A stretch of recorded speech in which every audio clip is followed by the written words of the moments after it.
আমার কেন যেন মনে হয় যে ছাত্রদের এই যে একটা সম্ভাবনা ছিল কিছু একটা করার, এটাকে নষ্ট করার পেছনে ডক্টর ইউনূসই প্রধানত দায়ী। উনি নিজের অবস্থানটাকে নিষ্কণ্টক করার জন্য এই কাজগুলি করেছেন। কবির আহমেদ লিখেছেন, জামাতে ইসলামকে ভোট দিতে চেয়েছিলাম, যদি এই বেয়াদব এনসিপিকে নেয় তাহলে ভোট দেব না। দেখুন, এই কবির আহমেদ সাহেব উনি কিন্তু জামাতকেই ভোট দিতে চেয়েছিলেন, কিন্তু উনি এখন বলছেন যদি তারা এনসিপিকে সঙ্গে নেয় তাহলে উনি ভোট দিবেন না। মুজিবুর রহমান লিখেছেন, মাসুদ কামাল স্যার, আপনি যাদেরকে রাজনৈতিক দল বলছেন তারা কি আসলেই রাজনৈতিক কোনো দল? আমি মনে করি তারা কোনো রাজনৈতিক নেতা না। তারা যে কোনো সরকারে ছিল না বিধায় তারা চাঁদাবাজি করেছে, সন্ত্রাসী করেছে, লুটপাট করেছে।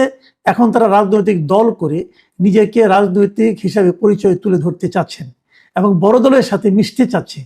এতেও কি এদের শেষ রক্ষা নিজেরা করতে পারবে? আমার তো মনে হয় না। মানে এই যে মন্তব্যটা উনি কোন দল সম্পর্কে বলেছেন স্পষ্ট করেননি, তো বোঝা যাচ্ছে যে উনি আসলে এনসিপি সম্পর্কে এই ধরনের একটা কমেন্ট করেছেন।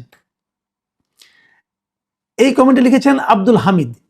তিনি লিখেছেন যে ডক্টর ইউনূসের তৈরি করা রাজনৈতিক দল এনসিপি। জামাত ডক্টর ইউনূসকে ক্ষমতা দখলে সহায়তা করেছে। আমরা তো আগে থেকেই জানতাম এনসিপি জামাতের স্প্রিন্টার মানে কি বুঝতে পারলাম না, যাই হোক এখন সেটা স্পষ্ট হলো। মানে উনি বলতে চাচ্ছেন যে এনসিপি জামাতেরই একটা অংশ ছিল, সেটা যে ছিল এটা উনি নাকি আগেই জানতেন, তো এই ঘটনার মাধ্যমে সেটা প্রমাণ হলো।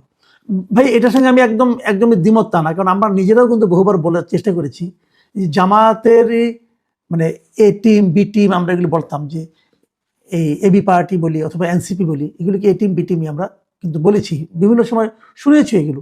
এখন সেটা প্রমাণ হচ্ছে বলে আপনি যেটা বলছেন সেটা একদম উড়িয়ে দেওয়া যাবে না। মতিউর রহমান লিখেছেন, ছাত্রদের আন্দোলনের মূল লক্ষ্য ছিল কোটা সংস্কার করা, কিন্তু তারা নিজেদের কোটা বাস্তবায়ন করার জন্য এসেছিল। তাদের উচিত ছিল আন্দোলন শেষে ক্যাম্পাসে ফিরে যাওয়া।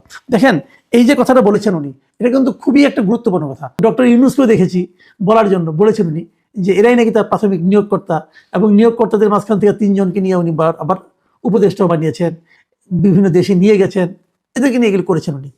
আমার কেন যেন মনে হয় যে ছাত্রদের এই যে একটা সম্ভাবনা ছিল কিছু একটা করার, এটাকে নষ্ট করার পেছনে ডক্টর ইউনূসই প্রধানত দায়ী। উনি নিজের অবস্থানটাকে নিষ্কণ্টক করার জন্য এই কাজগুলি করেছেন।